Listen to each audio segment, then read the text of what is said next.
I, 32 female, and husband Frank, 34 male, were pregnant. Everyone on both sides of the family seemed super excited about the baby because it was the first grandchild on both sides. My parents ended up being in town coincidentally the day I had scheduled ultrasound, so I invited them to tag along and see. Cue lots of happy tears. My in-laws never outright protested, but there were jealous noises, so I decided to invite them to my next scheduled ultrasound. Mother-in-law and father-in-law live a fair distance away, so we planned a weekend around the scan. My sister-in-law has always been a bit tricky. She's 4 years younger than Frank and the baby of the family. No is not in her vocabulary. She has shown little to no interest in me or the pregnancy. I'm not offended by people not liking babies, NBD, but I started getting tired of her calling our unborn kid things like a crotch goblin or crotch fruit. Sister-in-law and I don't hang out or talk, by the way. She just posts sarcastic comments in the family chat. I just ignore her or let Frank handle it because life is too short for whatever this attention-seeking, jealousy nonsense is. Fast forward to my picking my in-laws up at the airport Thursday night, and surprise, surprise, my sister-in-law is there too. We're a bit confused since she's never flown out to see us in 6 years of marriage, and she wasn't invited, but she's showing an interest, so we go along. We go to dinner, and after, we're talking about the scan, and sister-in-law pipes up about how it better not be early in the morning because she's not forcing herself to miss sleep over my spawn. I laugh and tell her that the scan is scheduled for 7:15 a.m. and we'll be back in time for breakfast before she even gets up. Sister-in-law loses it and starts screaming at me. Frank and I explain that there can be 3 people plus me in the room: him, father-in-law, mother-in-law. Mother-in-law says Frank should be the one in the waiting room because she's our guest. I start getting annoyed because A, it's B, it's his baby, C, she wasn't invited. I tell sister-in-law she's not coming, and all hell breaks loose. Screaming at me, name-calling, slurs, etc. In-laws back sister-in-law up and say that if she's excluded, they're not coming to the appointment either. Giant family fight, ending in Frank kicks his whole family out of the house and we go to the ultrasound by ourselves. Baby is now 10 months, and in-laws still haven't met him. Sister-in-law hasn't spoken to us and blocked us on everything. Father-in-law and mother-in-law constantly harp on the fact if I had just let sister-in-law come to my scan, I wouldn't have divided the family and ruined everything this way. And they won't meet our son until we apologize, and that I'm cruel for keeping him from his family. I think I should get a say in who I want at my own medical appointments. But it's been going on for over a year now, and they're still refusing to acknowledge the baby. Am I the a-hole for not letting her come? Was it worth all of this sadness and drama for a 45-minute scan? Am I the a-hole for depriving my son out of an entire half of his family because I wanted a say in my own pregnancy? Edit. Sorry, I forgot to mention the reason I think I might be the a-hole. Yes, my sister-in-law is a brat. And yes, my in-laws are exhausting. And yes, I'm probably going to need another teeth-grinding night guard when I chomp through mine like a beaver. But he's a pretty cool little guy and is starting to learn words and recognize people and has a great relationship with my family. I'm anxious that no apology will be given on either side, and now it'll be 6 years down the road and I'll have to answer to him. Oh, why don't you have a relationship with Daddy's family? Well, Mommy decided her hill to die on was a black and white video of you because she didn't want your aunt dictating her body or choices. Like, I get that I was in the right to have her not in my appointment, but should I swallow my pride enough to fix things that my little guy gets half of his family back? Or stick to my guns, because the whole family is family thing doesn't hold water if everyone is toxic drama. Edit 2. The ultrasound I'm referring to is the big 20-week anatomy and gender reveal ultrasound. So yes, my in-laws were saying they should all be in the room while my husband stood in the hall as we found out the baby's gender for the first time. Edit 3. To answer more questions, we're dealing with a family of Long Islanders here, so that should clear up most family dynamic questions. To the non-Americans in the post, Long Island is in New York and is characterized by loud, pushy, affluent, dramatic women. Sorry to everyone getting lumped in here. So in general, that means my sister-in-law is spoiled, rich, and the family princess. She has no mental or physical problems, has no known fertility issues, never been married, and is just all around rather difficult to deal with due to some very serious entitlement issues. Sister-in-law dislikes me because her brother and I are vaguely apathetic to her. I'm not impressed by purses or horses or jewelry, so I just nod bemusedly as she shows me her newest Arabian tag or Von Cleef Swatch watch. I collect cake pans, so she finds my lack of social standing beneath her, and my husband is an embarrassment since he went into something so vulgar and pedestrian as cryptocurrency. Since we don't need the family money, we try to stay out of family drama as much as possible, since we embarrass her. Who knew buying my jeans at Target was such an unpardonable offense? We try to just keep out of it, so the ensuing fight at our house was one for the ages. 30 years of family drama got brought up. Missing my husband's debate championship for sister-in-law's riding schedule, her deliberately trying to poison husband to test his shellfish allergy, father-in-law and mother-in-law always allowing sister-in-law to choose first at activities, vacations, theater tickets, etc. Frank seems to have found it heartbreaking, if cathartic, to finally let it all out. Now that everyone has clearly convinced me to wash my hands of my lingering guilt, I shall T-Swift shake all this crap off and follow Frank's lead. The world is stressful enough without what these lovely people add to it. I won't stop them if they choose to form a relationship with the baby, but it'll be on my husband's terms. You all were right in that I felt like I had to fix it, because I felt like I broke it, when I was really only the tipping point it fell off from. To the super kind-hearted people saying I can't fix this innocuous and must be leaving something out, holy hell, I wish I was.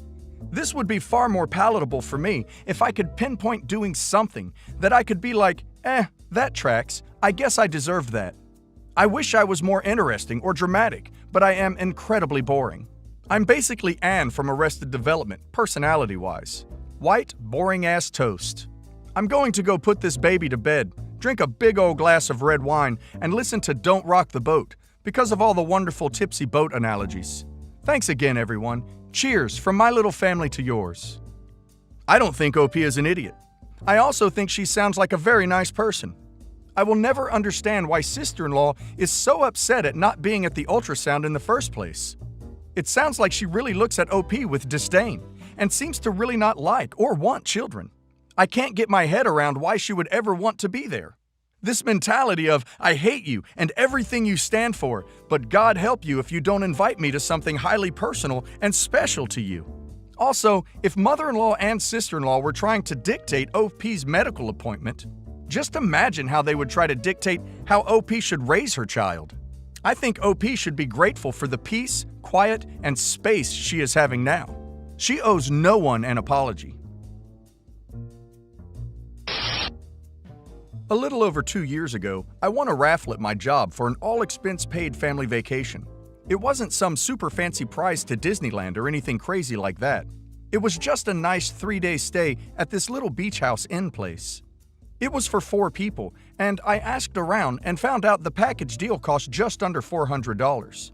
Pricey for me, but not so much for the older, more experienced coworkers I have. I of course asked my boyfriend at the time to go, but he couldn't take off school. I'd wanted to take my single friends and make it a girls' trip type deal, but they either couldn't because of work or other IRL responsibilities at the time, which I was sad about but understood. Since that plan was a bust, I decided to see if my sister and her 2 little kids wanted to come. I figured they'd enjoy it, and so would my sister, and I didn't want to waste the tickets. Well, I went down to visit my family that weekend, intent on asking sis if they'd want to come.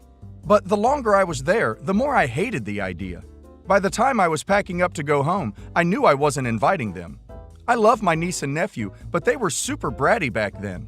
They're doing better these days. Because my sister never disciplines them, ever. I love them, but she lets them get into everything and never watches them unless someone, either me or our mom, yells at her to get off her butt and watch them. Visiting is always a chore because I end up watching them to give our mom a break. It's pathetic. And like every time I visit, my sis dumped them on me the entire time, like usual. And by that point, I knew if they came, it would turn into me babysitting them while she had a vacation. So I didn't mention the trip, vacation, and just said goodbye before leaving. Next day, I called my good friend Megan, because she has 2 kids, older than Sis's kids and very well behaved, and she's a single working mom who I figured could use the vacay.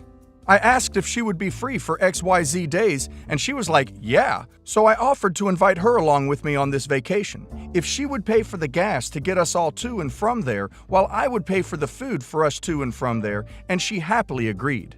We went and had a blast. I got a pretty good tan. We ate lots of buffet food, swam at the beach, and did fun family kid-friendly type activities all weekend before coming back. Her kids are super sweet, and it didn't feel like I was babysitting at all, even when I was helping Megan with them. After I got home, I posted some pics I took. Nothing in your face, just a couple cute ones of me and us on the beach. And before lunch even rolled around on my first day back at work, Sis was blowing up my phone. I knew ignoring her calls would just prolong the inevitable, so I answered. I barely got past my hey before she was asking me how the hell I could afford a vacation. I told her it was a raffle prize, and she asked who won, me or my friend. And I said me. I don't enjoy lying, it stresses me out. She proceeded to flip her crap, demanding to know why I hadn't invited her. I was honest and said because I didn't want to end up babysitting her kids for the entire vacation. She got mad and called me an a-hole, then said I knew she needed a vacation, and then hung up on me before I could reply. I just sighed and continued working. Later, while I was leaving work, our mom called me asking why I'd promised niece and nephew I'd take them on a vacation. I said I never told them I would. I haven't even spoken to them since the last time I visited. Turns out, Sis told them that we were all supposed to go on a beach vacation together, but I ruined it, and now they don't get to go. So niece and nephew sobbed all day. It took our mom ages to get them to stop crying long enough to explain what was going on. I told my mom my side, and she said I was mean to not invite Sis, niece, and nephew. But she dropped it after I said I told her I didn't invite them because I didn't feel like babysitting my whole vacation. Mom also tore into Sis for lying to her and also hurting her kids' feelings like that. Getting their hopes up about a vacation and then dashing them by saying I ruined it and they couldn't go. I wasn't there, but Mom said Sis threw a huge fit and basically trash-talked me all afternoon. The only thing I really felt bad about was my sister getting niece and nephew's hopes up like that. That's the exact reason I never said anything to them. But to cheer them up, I took them the next weekend to a kid's play place. They're always on their best behavior with me, because they know I don't play like their mom and I will turn my car around and take them home if they're bratty when they're with me. So they got to eat pizza, play games, climb this huge indoor jungle gym thing, and even ride a couple kiddie rides. I also sat down with them while they ate and explained that the trip I went on was for me and my friend, and they wouldn't have liked it because it got so hot and sweaty. They handled it very well, no tears or anything. I think OP's sister is a big a-hole, especially for involving poor kids. OP did the right thing to not take her on vacation. She sounds a bit narcissistic, and the way she was so quick to hurt her own kids to lash out at you makes me wonder if she might have narcissistic personality disorder. OP's sister, by saying, "You knew I needed a vacation," just admitted that she would have made OP spend her vacation babysitting her kids. Back in March, his parents decided they wanted to come wait quarantine out at our apartment. For starters, they never asked. His mother called and told me that they were on their way and to prepare our spare bedroom for them. I was already apprehensive about them staying with us because his parents have always been extremely rude to me. They are overly critical of everything I say and do. They are massive control freaks who feel entitled to always be in charge. So right off the bat, things are miserable. They verbally abuse me daily, tell me what I can and can't do in my own apartment, and are overall just the worst. Out of everything, the air conditioning caused the biggest debacle. Where I live, it has been 85 to 90 degrees almost every day. I normally keep my air at 70, but when they started complaining, I turned the air up to 75. This is already a little toasty for me, but I was willing to be a little hot to try to keep the peace. This was not good enough for them. They don't want the air on, period. They want the heat on, and they turn it on every single opportunity they get. I wake up in the middle of the night covered in sweat. I have told them to stop countless times. Yesterday, I finally cracked. I put about 10 pieces of duct tape over the thermostat with a note attached that said, "Do not touch the thermostat while I am at work." 6 p.m., I walk into my apartment and am automatically hit by a hotter and more humid heat than it is outside. Duct tape and note have been torn off the thermostat, and they have the heat on 98 ducking degrees. I go into the guest room and say, why could you not follow the simple instruction of do not touch the thermostat? This is my home. I am tired of you saying rude things to me. I am tired of you treating me like a child and creating your own rules for my apartment. You either need to be respectful towards me and learn to accept my boundaries or go back to your own house.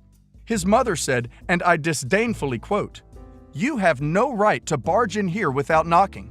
That was not only an invasion of privacy, but you need to take the attitude out of your tone. I've dealt with much bigger B than you before." She went on for 30 minutes, and I just tuned her out. When she was done talking, I told her to get out. Now, my boyfriend is angry with me because I couldn't just let them have their way. He wants me to call his mom and apologize, but I don't think I should have to. I may have been rude to her, but it was only because I have spent the past 2 months dealing with her abuse and trying to politely ask her to stop treating me that way. I got tired of politely asking someone to stop treating me like crap in my own home, in which I was letting them live in for free. I also got tired of my boyfriend refusing to defend me and allowing her to say and do whatever she wanted. I am trying to understand their perspective, although it just doesn't seem reasonable to me. If you guys determine I am the a-hole, I will call and apologize.